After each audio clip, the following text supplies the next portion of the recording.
Hey guys, here we go. We're going to do the next step. So what I have today is my foam that I have checked and made sure that all of my indentations are well done and double checked.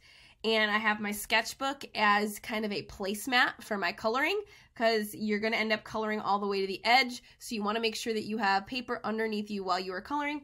And then I have some Crayola, I forget what these ones are called, Super Tips, but any Crayola marker will work, or any other washable type marker. We just don't want to use Sharpies or things like that. It's got to be something that can be wiped off mostly with water. It's going to leave some staining onto your foam, but the important part is that it's a non-permanent marker. So even if your markers don't say washable, like these technically don't say washable, but they are still water cleanup markers, okay? All right, so it's really up to you and how you want to color and how you want your project to look. Some of these markers these are my daughter's markers. So some have seen better days. So I am just going to start coloring. And you'll notice that the color is a little dull when it goes on the styrofoam. And that's okay. And it could be the marker I chose to. So I'm going to switch and try a new one. This one's a little juicier. But notice that the marker kind of gets wet looking, and it's going to stay that way for a little bit. And then I'm going to switch colors, and I'm going to color this next section. So today, all you are going to do is take the time to color section by section. Now, if you use the loops, like I did, I am purposely not coloring the interior of the loops because I could either leave them white, or what I'm going to do is I'm going to grab a different color to color inside there to kind of change up my design a little bit.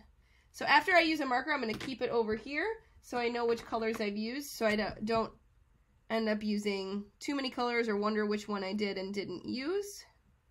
So I'm going to put some yellow in here. All right, and I'm going to put this over here. And then I'm going to grab another color. Let's see, what do I want to grab? Or maybe I'll go back. I'm going to go back to this pink color.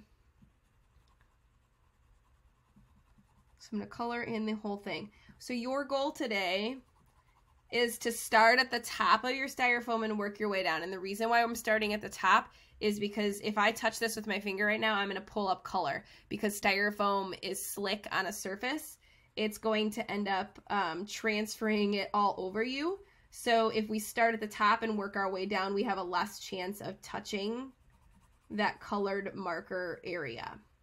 And then we're not going to do any printing today, so I want you to keep your project in a safe place to dry tonight. And it doesn't have to be dry for what we're doing, but it just makes it a little easier, especially the first time we pull our print when we do that tomorrow.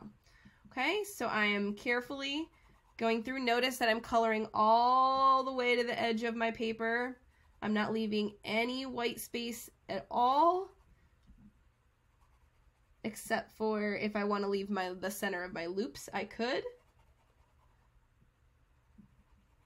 But I'm being very careful to make sure that I am coloring and completely covering my entire printing plate. You do not need to watch me color the entire thing. I will take a picture of it once I am completely finished.